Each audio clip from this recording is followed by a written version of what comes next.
So here's our timeline. There's lots to do right up front, even before you know that you have an interview scheduled, to begin to create effective narratives about your skills and experiences that are going to be helpful in your future interviews. So we're going to talk a little bit about that. I'm going to mention a few things that you can do to prepare for answers to questions that you're likely to get in interviews when you have those scheduled. That's going to be sort of the main part.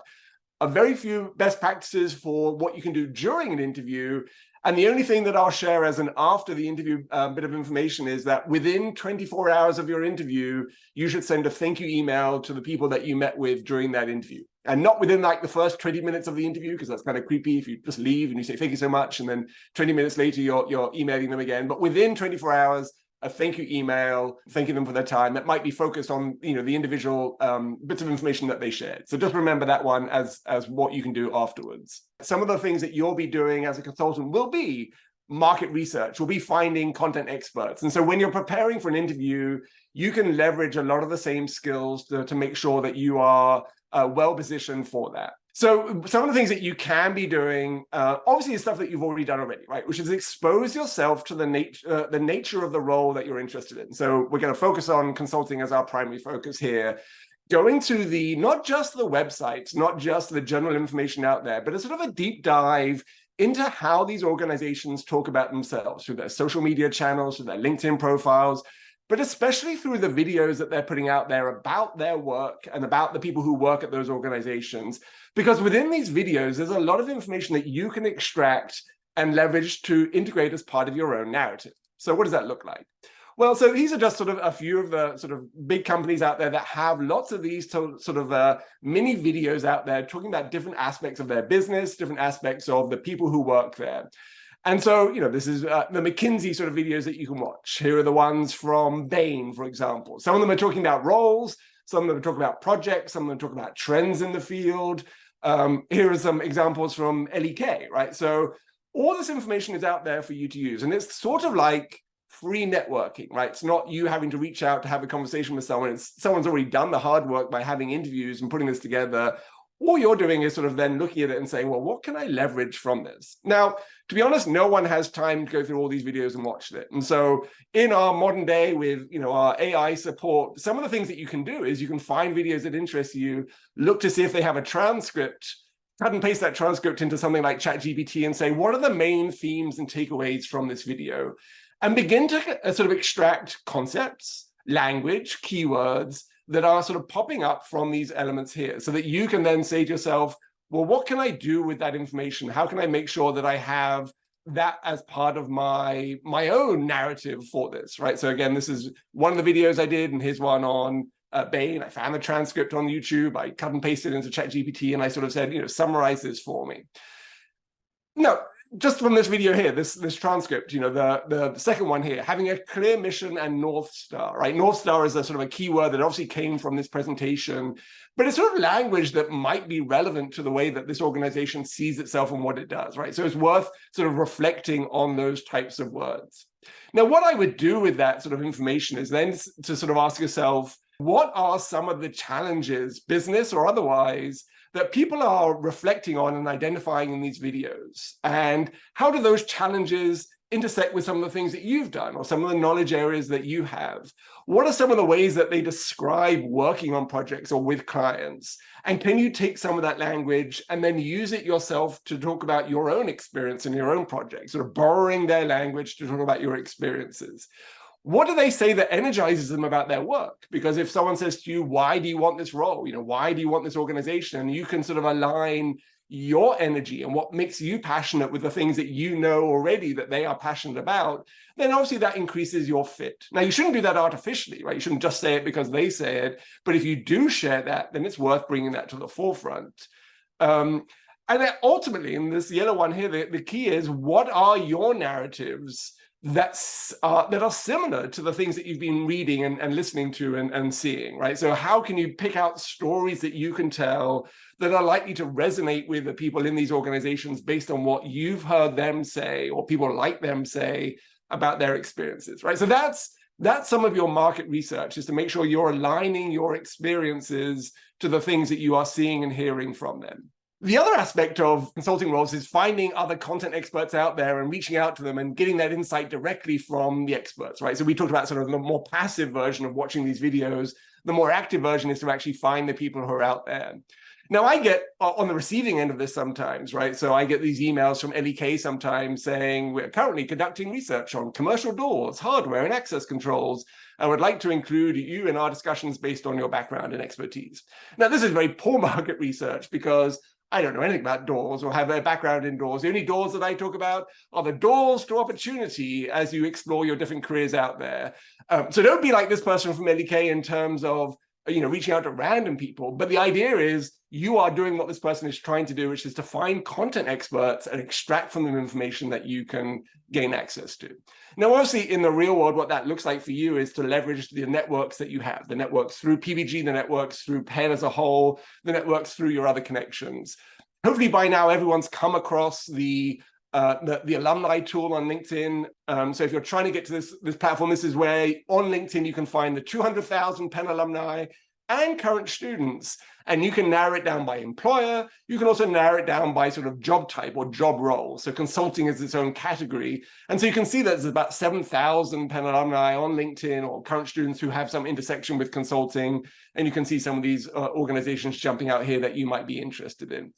Again, the goal here is just not to connect with people, right? The connecting doesn't help you. The goal here is to figure out what questions you have and what information you would need to make you a better candidate when it comes to interviewing for these roles. Again, you can do the same when you're using, when you're putting together your resume and your cover letter, but you can equally do it when you're talking about your interview prep as well. So if you're trying to find someone who works at a firm that you're interviewing at with a similar background to you, who might have insight into how they positioned their research, for example, as they talked about that in an interview, then you can find that person, right? You can find it, the person at LEK who has a molecular biology background, who's now in consulting, and maybe, who might be overlapping with you too in terms of a connection. So Sarah here's a secondary connection of mine. I know someone who knows Sarah.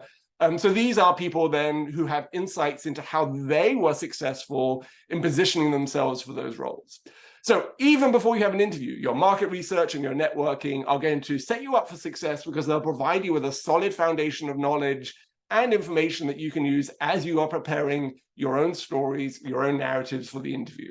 And what you're doing with these people is, as I said, is not necessarily connecting initially, is just doing what we call informational interviewing. So I always share our informational interview guide because it has a great sort of breakdown of what this process is, the types of questions that you can ask, how you can reach out effectively. And oftentimes, if you have an interview scheduled, you can reach out to someone and say, hey, I found you on LinkedIn. I see that you have this background. I have an interview scheduled coming up, and I'd love to hear about how you navigated through that process yourself.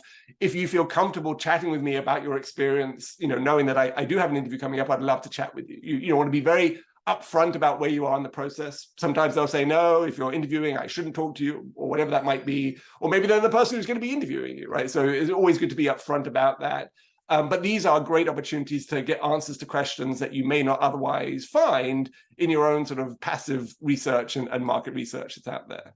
Okay, the next step is, once you are moving into a state of more certainty about an upcoming interview, you can begin to prepare for the types of questions that are likely to come your way in an interview, right? And every consulting firm has its own sort of mix of questions and its own style of doing it.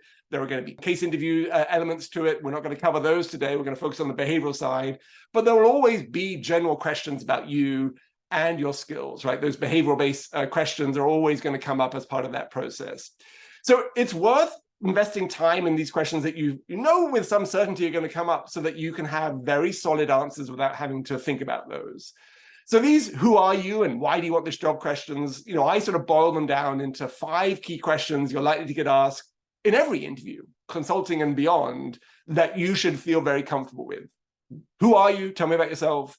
What do you know about us as an organization? Why do you want this job, right? It's a fundamental question for every interview that you're going to. What do you bring to this role? Now, this is an umbrella, a cluster of questions, mostly focusing around the value that you bring or the strengths that you bring. So what is your greatest strength might be a question that falls under this cluster. And then do you have any questions for us? And I'm going to address this last question first, and I'll go into slightly more detail later on. But do you have any questions for us? The answer is always yes, right? That's the answer to the question, and then you're going to have some questions, and we'll talk about that in a second. So we're going to focus on these core questions first and give you some sort of best practices for how you can navigate through these. The tell me about yourself question is often one that brings people a lot of challenges because it's so broad and nebulous. It's also the first question that you're likely to get in any interview. And so you're not at your best, right? You're high on adrenaline and your nerves are there and you haven't quite settled into the conversation. And then they throw this broad, tell me about yourself question. You're like, okay, I think I have this.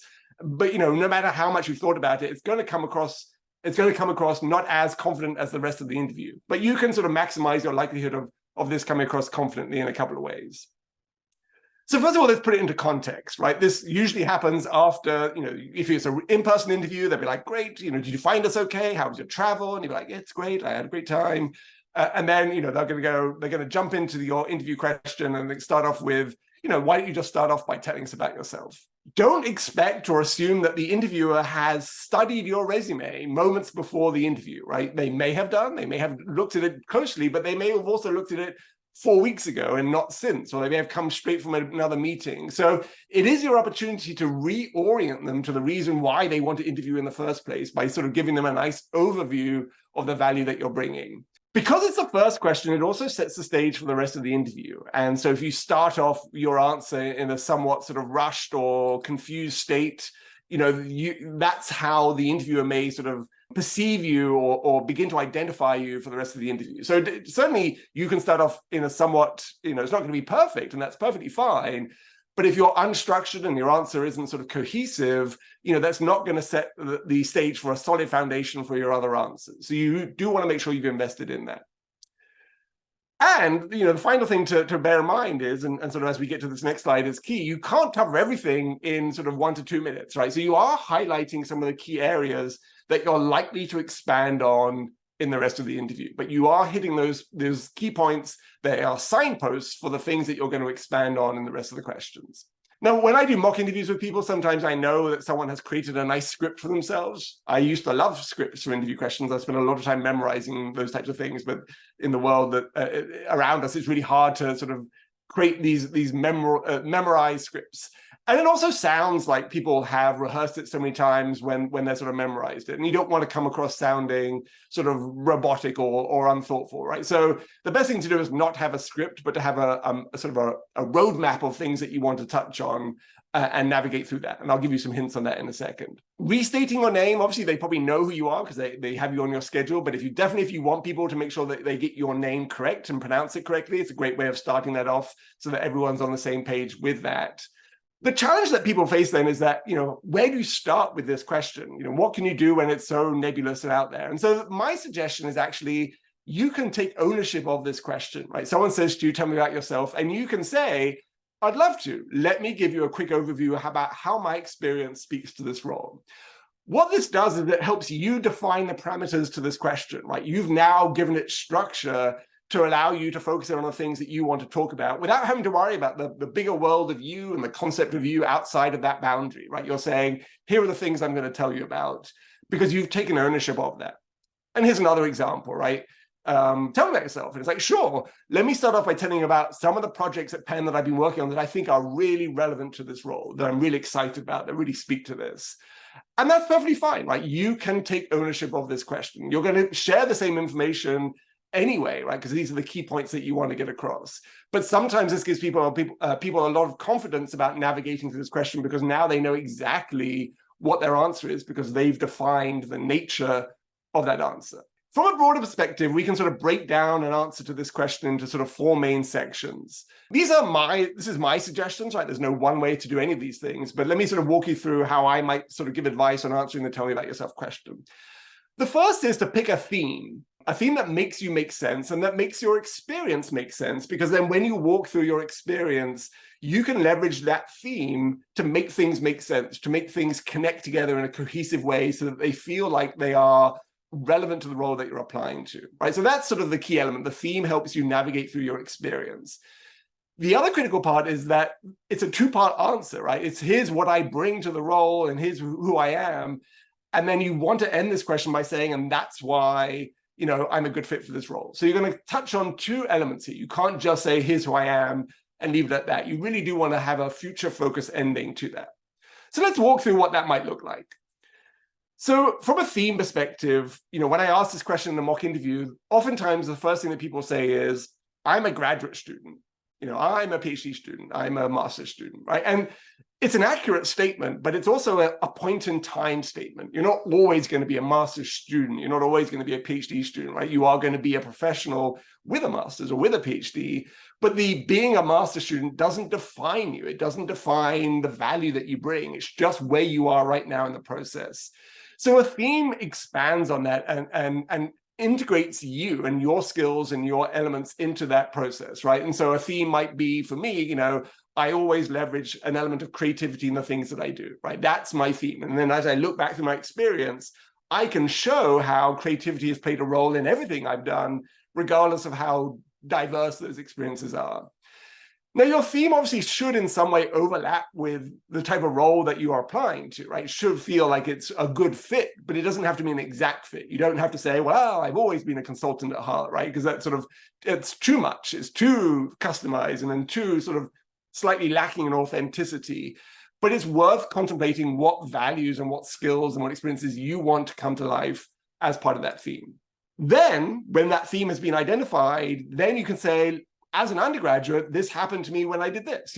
Based on this theme, that's why I chose this graduate degree. And as part of this experience, that's why I look for opportunities to do this, right? So the theme can then help pinpoint things from your experience that align with that theme that make you a sort of a very coherent candidate. So let me give an example, again, from my background. A lot of the roles that I've had are new roles. They haven't existed before I started in those roles. And so one of my themes might be, I'm very comfortable in a new role, especially where innovation is a priority, because I love to use my creativity in those roles. And so then what I can do with that is I can begin to showcase how the different things that I've done speak to that. These are just some of those experiences that I've had that are all new, things that didn't exist before. And I'm not going to go into a lot of detail in a tell me about yourself question to do this. I'm just going to go through and I'm going to highlight key areas, highlight the skills that I might have used in doing those, right? And in every one of these skills, I made sure that I understood the stakeholders' needs and I did some listening first, and then I leveraged that to, create the role. I'm highlighting skills, broad skills, relevant experiences, and I'm showing how all these different things that I've done speak to an element that is valuable to the role that I'm applying to. So with those in place, I can then walk through the highlights of my resume and then be very focused on creating a nice, clean takeaway of how my experiences speak to the role that I'm applying to. But I don't end there, right? Because the thing that I think is so great about this question is then being able to flip over the narrative and say, and that's why I'm so excited about this opportunity because, right? So on the first side, you've highlighted all the things that you do well and all the experiences that you bring. And then you say, and that's why I'm so excited about this opportunity, because all of these things are relevant, because these experiences that I've showcased really speak to what you're looking for, because I'm really excited to use those skills in the role that I'm applying to, right? And that transition makes sure that the things that you've highlighted are really a good fit for the role that you are applying to. Again, this is just a made-up narrative here in terms of, what I might say about my, confidence starting new things, but it's exactly the way to make sure that the interviewer sees the value in what I've just showcased. If I just introduce myself and leave it up to the interviewer to decide if that's relevant, then they may or may not come to the same conclusion. But if I say, here's who I am and here's what I've done, and let me tell you how I see that fitting into this role, then I'm going to increase the chance that they're like, oh yeah, I can see that, right? I can see how these skills are really valuable. And that sort of, as I said, increases the fit between you, not just from a skills perspective, but from a thematic perspective, the way that you see the world and the way that you work in that world. This will overlap slightly with if they ask a separate question about, why do you want this job? You're going to touch on some of these themes again, but I'll sort of talk about some of the differences as well between these two questions. So hopefully this gives you a nice overview of that tell me about yourself question. Again, just one way of approaching it, but it's sort of a structured approach to sort of walking through your background in a more thematic way, as opposed to a more sort of, chronological, I did this, I did this, I did this, I did this, I did this. In terms of creating a sort of a script for it, all you then really need to do is have your opening line, right, rehearsed in your brain, because you want that to feel confident. Make sure that you've listed the main experiences that you want to touch on and the skills that you want to highlight, and then be able to say, this is why, this is a good fit for the role. And you could have those as bullet points on a piece of paper. And if it's a virtual interview, you can stick it on the wall behind you so that when you get this question up front, you're very, comfortable, confident, and you know exactly what you're going to say. And no matter how your brain is sort of, frazzled by the stress of the interview, you know exactly what you're going to say because it's sort of, you have the main points written out there. Okay, what do you know about us, right? So there's another type of question. Not everyone's going to ask this because there's going to be some assumptions that you do know everything about them because they may be a McKinsey or a BCG of the world. But it's always good to leverage what you have gained from your market research and your networking, right? And not to say things like, well, I know your headquarters is based in Los Angeles, right? That's not helpful. Think about the clients that they work with, the industries that they have worked with. Think about news articles that speak positively about the things that they're doing, initiatives that you've seen them working on. It's also a great opportunity to name drop. Yes, I was speaking recently to a Penn alumna who works at your organization, and she was able to tell me a lot of things about your current sort of portfolio of projects, right? So name dropping demonstrates that you've been proactive and you've been engaging with them. These are all things that you can touch on. And then you can also then, reflect a little bit on how you overlap with those things, right? So I know this, and that's great because I want this, or I do this, or I've done that before, right? So this question is more about them than it is about you, but just telling them what you know about them without talking about yourself is sort of a missed opportunity just to add in a little bit at the end about how what you know about them reflects to who you are as well. Why do you want this job, right? Fundamental question in any job interview is, what are you doing here? Why is this job a good fit for you? What's going on, right? So to me, this is a two-part answer in terms of how you're positioning yourself. A lot of times people talk about why they want the job because of what they want, right? I want this job because this is a great opportunity for me to develop strong skills. It's an opportunity for me to break into business. It's an opportunity for me to work with a great organization. And so a lot of the times in mock interviews, the first bit of the answer is what the person wants. I want this. But none of that is really important to the interviewer until they know that you can bring value to the organization, right? You could have the most passion about working in an organization, but if you don't have the skills to work there or to do the role, it doesn't matter how passionate you are by itself, right? You want both of those things. So the way that I sort of talk about this question is to sort of break it into two parts: what you bring to the organization, the value that you have, and what you hope to gain from the organization. Because once I know that you bring value, I'll be more interested to know what you hope to gain from working at this particular organization, right? That becomes more relevant to me as the interviewer or the hiring manager. Now, this is how I might, as an example, break down, what you bring, right? And again, this is not an approach or a template that you need to follow, but it sort of illustrates the point I'm trying to make, which is you can identify what you know to be the core elements of the role, right? Why do you want this job? I want this job because I know that you're looking for someone who can do X, Y, and Z, and I have X and I have Y, and let me give you examples, and I'm really excited about doing Z. Again, you're defining the parameters of the answer by saying, I know these things are important to you. Let me tell you, let me show you how I can do those things, right? And then it creates a nice connection between what is valued in that role and what you're going to talk about yourself, right? It becomes a much more structured answer to that question. And obviously, you can highlight things that you can do and also highlight things that you want to do, right? So I have experience with this. I really want to build that, right? That's what I bring. I bring a passion and energy about gaining more knowledge and more experience in this role. So even passion and energy can be something that you bring, something of value to a particular organization. Once you've covered that part, so that might be 75% of your answer, the last 25 is what you gain, what you hope to gain from that. Now, you might want to talk about different elements, right? This is a great fit for me because I want to work at a small consulting firm where I can work with different clients in different industries, right? That's why I'm so excited about this job at this organization. It might be because you want exposure to different types of clients, or they have a new initiative on AI that you're really excited by, right? Those are the things that make you really want to apply for this role. But those aren't value added by themselves, in absent of you demonstrating that you have the skills necessary to do the role. So what you bring and what you gain, and that becomes a really nice structured answer and more detailed than the tell me about yourself question, right? Which is a high level overview. This one is slightly more detailed to talk about the skills that you bring. What is your greatest strength? Now, I've framed it as this question, right? What value do you bring? What is your greatest strength is one element of that.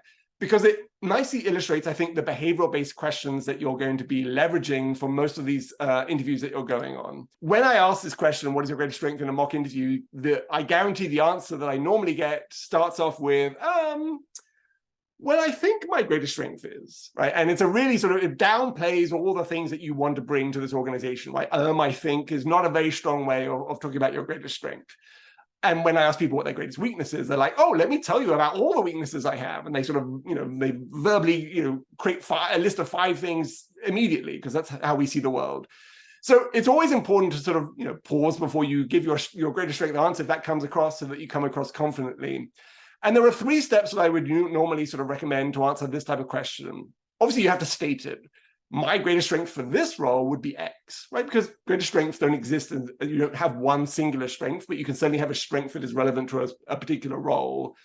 If it's your greatest strength, there should be lots of examples of how you've used that strength, right? So you can't just say, I'm great at developing strong relationships with clients, right? That by itself, it doesn't mean anything. I could come up with that, and I may be terrible at that. The proof of that is the examples that you're going to give. Let me give an example of how that's looked for some of my experiences, right? And so you identify your strength, and then you give an example or a couple of examples of what that strength has looked like and allowed you to do in some of your experiences. And then in some cases, you tie it back to the role, right? And I know this is valuable for this type of role because, so you know what your strength is, you identify it confidently, you give an example, and then you tie it back into the role. Now, that middle part, then let me give an example, is a sort of a illustration then of behavioral-based questions, right? It's where someone says, give me an example of a time when you've done something, right? So this is where we begin now to shift into these behavioral-based answers that you might be using as part of your interviews. Now, there are a million behaviors out there, but they usually are situated in the, give me an example of a time when, tell me when you did this, right? So they want you to bring to life an experience so that they can imagine what that looks like and see you using that skill, because then they can imagine you using that skill in the role that you're interviewing for. Now, this is where some of the conversations that you've had with people especially are going to be helpful, right? So if you reached out to a contact who works in a role or an organization that you're excited by, and you say, what are some of the challenges that you have faced in your role, as a consultant, and what do you do to overcome those? And you listen to that story that they tell you. When you get a question in an interview that says, tell me about a challenge that you faced in a role, you can borrow some of the concepts that you're hearing people talk about as you are creating your own illustration and example, right? So again, you're sort of really leaning into the stories that other people have told and saying, how can I tell a similar story in my own experiences, right? So that's why the sort of connections with contacts through your networking are so helpful. As I said, lots of behavioral-based questions that are out there, right? We have a 12-page document that goes through, 1,000,001 different variations of behavioral-based questions. And then when you look through this document, you'll see that, whatever the topic is, critical thinking, decision-making, there's just variations on a theme, right? The same concept asked in different ways. Now, sometimes they are sort of binary in terms of their perspective, right? So there are positive questions and there are negative questions. Tell me about a time where you solved a problem. Tell me about a time where you didn't solve a problem, right? So sort of positive leaning and negative leaning. We'll touch on that in a second as well. As a consultant, these are some of the things that, if you look at a job description, and job descriptions for consulting roles are very small and very unhelpful, but I went through a whole bunch of them. These are some of the sort of key themes that often are resonated in the job descriptions that you're seeing, right? These are the core skills and competencies that they need you to have, and then are likely to ask you about, because they want you to have these. Then the questions that they ask you are there to help them see those skills and competencies in action. Right, so being an independent thinker, multitasking, great communication skills, overcoming challenges, making things change, convincing people to change their perspective, coming up with clear recommendations. All of these things are critical to consulting, and so all of these things might be the heart of a behavioral-based question that you're going to get. So let's talk then about some of the challenges with these types of questions. Well, first of all, different consulting firms ask different variations of these behavioral-based questions. So McKinsey likes to do the personal experience interview, where they sort of ask you one question about one experience, and then they dive deeper, deeper, deeper, deeper, deeper into that experience. So rather than having several stories that you could talk about, you have to have one that you can go into more detail in. Other times you'll get a series of different questions about different skills where you'll be more surface level about those different types of questions. So they do need structure, right? You can't just launch into a monologue when it comes to these questions. You really do have to think about how you're going to position your story. So if the question comes across and it's, give me an example of a time when you've done something, it doesn't really matter what you've done. Here are some of the challenges that I think people face when creating these stories and making them come to life in an interview scenario. This is a great illustration of what typically happens in mock interviews that I do, right? Give me an example of a time when you collaborated effectively. And the answer is yes. So we were working on a project and then the story goes on. The challenge here from the interviewer's perspective is there's a lot of missing information that then fills my brain as I'm trying to listen to the story, because my brain is like, wait a minute, when was this? Who was this? What is this? What am I listening to? What were you? When were you doing this? And because I have to sort of mentally process those questions, I'm not actually going to be paying as much attention to the narrative that's coming out because my brain is now split in its attention, right? So if I have questions, those are the things that are going to sort of clog up my stream of consciousness as you are telling your story. So that's a real challenge because it sort of misses out an opportunity to tell a complete story and answer all my questions ahead of time. We'll talk about how to do this in a second. From the other perspective are stories where you just can't follow the narrative because it's so fragmented and it jumps in time and space and perspective and goes back on itself and rewinds itself and jumps forward.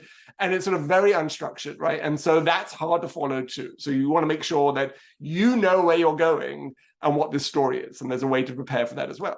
Another challenge I see in mock interviews is when people don't really tell stories that expand on their application. They sort of point backwards to their application. I mentioned in my resume how I did this thing, and then that's the story, right? And you have to remember that the stories that you tell in an interview have to add layers on to what you've already done. The job of the resume and the cover letter is to get you the interview. In the interview, you have to add more to that. You have to be more detailed or more focused and add value to the actual human interaction that you're having. So referring back doesn't give an illustration of the skills in action. And if you point me back to your resume, I might start looking at your resume. And then again, you're splitting my attention to the two-dimensional version of you, not the three-dimensional version of you. And you want to sort of leverage the three-dimensional version of you in an interview. And then there's a sort of the narrative that, could last forever and ever because the story is maybe too detailed or focused on the things that are not critical to the story that you're trying to tell, right? So I've certainly had answers to behavioral-based questions that have lasted 7 minutes plus, I think was my record. And, and I let it ride because I wanted to give feedback on that process. But 7 minutes is too long for someone to be sitting there listening to the story, right? You're not getting to the point. You're not moving through the narrative fast enough. So then how to do this, right? And this is where that STAR format comes into play. And many of you will have heard about this, but let's sort of walk through the different stages of STAR. Situation, task, action, result. Now, task is great, but it just sounds like something that you have to do. And the word I prefer, because it sort of sets up the narrative in a slightly different way, is a challenge, right? What is the challenge that you faced? What is the challenge that you overcame? But then the STAR format turns into the SCAR format, and SCAR sounds terrifying, and you don't need to feel more terrified in interviews. So STAR format it is, but think of tasks as challenges that you can overcome, because then the action demonstrates how you overcame that challenge. What you're doing in a STAR format is creating a sort of a story arc, a narrative that sort of provides a little bit of drama and tension to the story, because it's stories that people remember more than just, random facts. And people are engaged in stories that have an element of drama to it. And so as you begin to frame up a challenge, you are creating sort of a tension in that story arc, in that story narrative, right? This was challenging because, and people are like, that sounds challenging. What happened next, right? And then you tell them what happened next for your action. So this is why the STAR format works well, because you're building that sort of tension in the story. The situation is the way that you avoid people having questions about not knowing who you are or where you are and who you did it with and what the goal was, right? So in a very short amount of time, you're going to give very clear indications of what this was.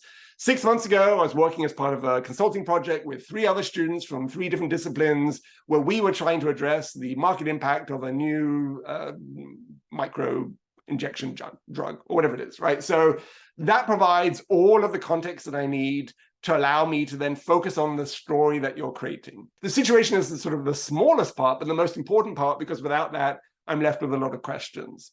The task then is the challenge, right? And what you're trying to do with the task is set up how your actions address that. So, one of the most challenging aspects of this project is that there were no data. We didn't have any data to work on, and the 3 team members that we had no background in this, right? So that seems like an impossible task to overcome. And then what you're going to do with that is jump into the action, which is going to be the majority of the STAR answer. And the action has to be connected to the question that you're asked, right? So if the question was about adapting to changing conditions, you want to set up a challenge and the action to address that particular behavioral skill or competency. The action needs to be, certainly formed around you as an individual, right? So if all of your action statements are, so what we did was this, and we did, and the team did was this, I don't get to see the role that you played. So yes, you may have done something in collaboration, but you also want to carve out enough of the narrative to demonstrate your role, right? So you might say, my role as part of this team effort was to do this, was to bring in this idea, and that worked out really well. So the action is sort of the relief of the tension, because it's going to demonstrate how you overcame a challenge that you faced, right? You set up the challenge, you talked about the action. Oftentimes in STAR stories, people sort of peter off before they end without the result, right? The result demonstrates how effective the action is. And the result doesn't have to be earth-shattering. It's not curing cancer. It's not making billions of dollars. It can just be the end of the story, right? This worked out really well because when we presented this to the executive officer in this organization, we got fantastic feedback that they were going to leverage this as part of their new strategy, right? That's an outcome. That's a result. But it's really important then to highlight that so that people can see that your skills had an impact, that your action had an impact in whatever it is. So situation, task / challenge, action, result. This will give you a really nice story arc. And in about 2-ish minutes, right, because that's an arbitrary amount of time, you should be able to cover most of the things that you need here to get this story across. Now, there are 2 things that I would add to this that add value, I think, to the STAR story, that make it even more starry, right? Magnifying the STAR stories. And that is sort of the emotions of the experience and the relevance. And what I mean by emotions is sort of what was going on inside you as you were thinking about this project or working on this project. So the way I sort of frame this is a mental step back that you can take, and then you say, what I really enjoyed about this project in particular was this, or, one of the things that I found most fascinating about this was this, right? So if we sort of break open these different categories here, you get to reflect on how that experience felt to you. And that shares a little bit about how you see the world around you and how you might approach, types of projects in the future, right? So the emotional resonance of the experience is something that you can or could add to your answers. And then the relevance, the STAR, the end of the STAR is relevance, right? Relevance of this story to the role that you're applying to. And again, for consulting, because your stories are all relevant in different ways, this may not be the thing that you need to focus on, but you might be able to then bring that story back to the role, to the particular responsibilities of that role, and demonstrate how it connects to that particular opportunity. So these are worth sort of nesting in ahead of time, right? So the secret to a STAR story is to preload in your brain some of the stories that you want to highlight. The stories that you're most excited by are the ones that you should probably begin to work on, because you will bring an energy and a passion when you're talking about those stories, because they are most, authentically exciting to you. You just have to still make them relevant to the role. You can create a one-pager for every story that you might tell that sort of breaks down the different categories of, this is what it was, this is why it was hard, this is what I did to resolve it, this was the outcome. And again, you can stick this on the walls behind your monitor if you're doing a virtual interview, and make sure that people, that you have that information, so that when someone says, give me an example of this, you can ponder and look across your wall as you're looking into the future and say, let me give you a good example of what that could look like, right? And then you have that example refreshed in your mind, and you can just alter elements of the story to fit different behaviors that you're asked about, right? So one story might be able to answer several different behavioral-based questions, because you can focus on the leadership element of it, or the communication element of it, or the collaboration, because they're all interconnected in different ways. Weakness questions sort of fall into this category of negative leaning questions, things that, aren't necessarily positive, the things that you most want to talk about, but things that, often happen in the world around us because not everything works out perfectly all the time. So what you shouldn't do when someone says, tell me about a time when something went wrong or went badly or didn't work, what you don't want to do is unload your frustrations and sort of the negative emotions that you experience into your answer, right? Yes, it was probably a terrible situation, very stressful, but you sort of need to take a more objective standpoint about that, right? And what you can obviously think about are things like what you learned from it, what you would have done differently, what you were surprised by from that experience that you've thought about some more, right? So the key elements from a negative experience, even from a weakness type question, is what have you learned from this knowledge? What are you doing about this now? Because that allows you the opportunity then to end your answer in a more positive way. Even if it's a question like, what is your greatest weakness? Something that you can do is to go back in the past and highlight a past experience where your weakness proved to be an issue in a particular project. Then talk about a situation that where you reflected on this. Maybe you got feedback from your advisor that you needed to work on this, and you're like, that was great feedback. I'm glad I got that feedback. So I did this. And then you end with a story that demonstrates how what you've learned and how the way that you've grown allows you to be successful. Doesn't mean it's your greatest strength, but it means now that the approach that you've taken has been successful.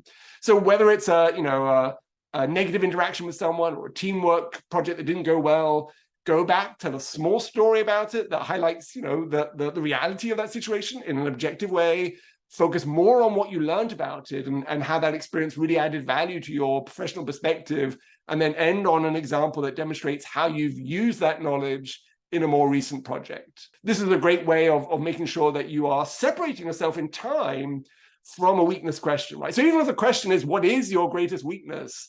The way I would answer it is, when I first started at Penn or my first consulting project with PPG, this is what happened, right? And that was actually really helpful. I mean, it wasn't pleasant, but it was really helpful for me to go through that process. And I took a lot away from that, right? And then you talk about the growth that you've done.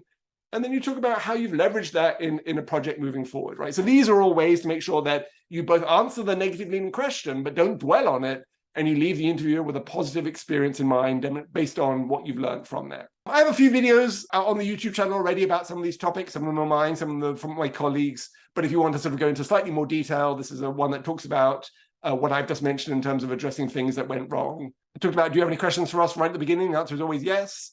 In our interviewing guide for graduate students and postdocs, and there's a page on questions for your interviews that sort of give you a perspective of some of the questions that you want to ask.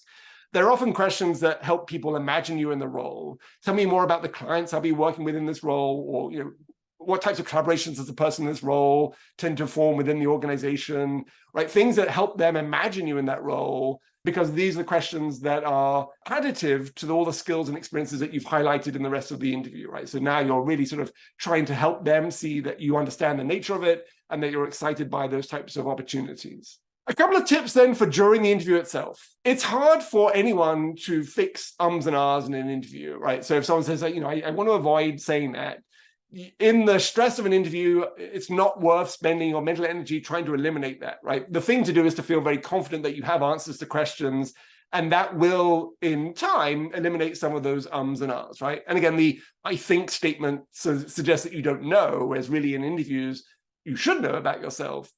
If you're trying to eliminate some of those ums and ahs, some things you can do is to give yourself time to think, right? That's a great question. Yeah, let me think of a good example to illustrate that. And then you can pause momentarily, and then you can give an answer. So, these are just ways to give yourself a little bit of time to let your brain fall into place in terms of the narrative that you're creating. The other sort of good approach that you can take is to make sure that you are understanding the nature of the question or what's being asked in the question, right? So if you don't understand the question, you can always say, can you explain what you mean by X? Now, sometimes this comes across in ways in terms of what the question is about, right? So if someone asks you about ambiguity, well, the first issue is, what on earth does ambiguity actually mean, right? I have no idea what that represents for this role. So a couple of approaches here. One is to ask that question as part of your networking outreach, right? So I'm seeing, a lot of questions about ambiguity in consulting. What does that mean to you in your role? And they're like, well, I don't know, or they'll have an idea about what that means. And then you can sort of have an understanding of what that term means as you're answering the question. The other approach that you can take is to define these terms ahead of time so that, again, you are creating a structure to your answer. So as an illustration, right, creativity, everyone sort of knows what creativity is. but it could be seen from different perspectives. And so if the question was, give me an example of a time where you showed creativity, and you talk about what's creative, your experiences being creative, it doesn't mean that the interviewer has similar experiences in being creative in that context. And so the risk that you run is that what you consider to be creative experiences that you're talking about and what they consider to be creative experiences that they have in their role do not overlap, right? And so they may be like, well, that's good, but I don't see how that plays a role, in sort of the type of role that we have here. So what you can do is that you can define the concept so that then you share with the interviewer your understanding of these terms, which means that then they have a shared understanding of what you mean, so that your examples will make more sense because you put them into context. So in other words, if you define what creativity means, your examples will align with that definition. And because you've given the interviewer that definition, they can get behind that too. So a question like ambiguity, right? Your answer might be, to me, ambiguity means X. Let me give an example of how I've managed X in my own work, right? And so even if they don't quite define ambiguity in the same way, because you have defined it, and you give an example that matches that, it becomes a fairly strong answer, right? You don't have to worry about maybe you're on the wrong track because you've defined it.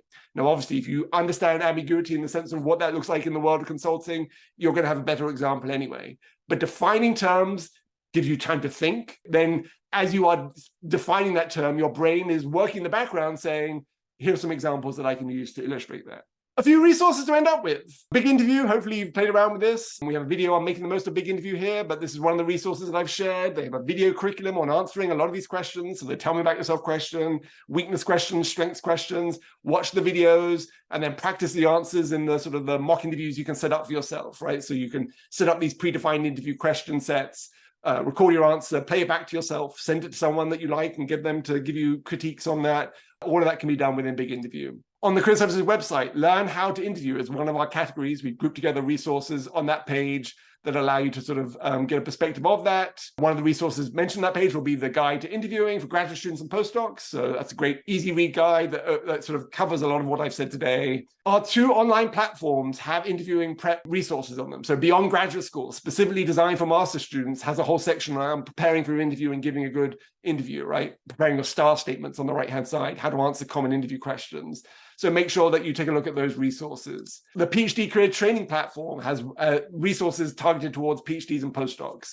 So same approaches, but just with examples perhaps that speak more to the PhD and postdoc experience. So make sure you take a look at that one. Obviously, Management Consulted is our online platform for especially case prep and other things there, but they go into information on behavioral questions as well.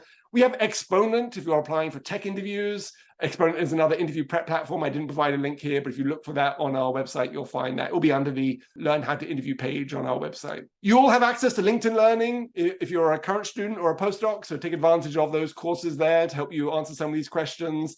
Plenty of stuff out there on behavioral interviewing that you can take advantage of. And as I mentioned, we have our Penn Career Services YouTube channel, over 200 videos. A lot of these are focused on graduate students and postdocs. Some of them go into more specific detail on some of these topics that I've addressed. But I've tried to cover as much as possible in our time together here.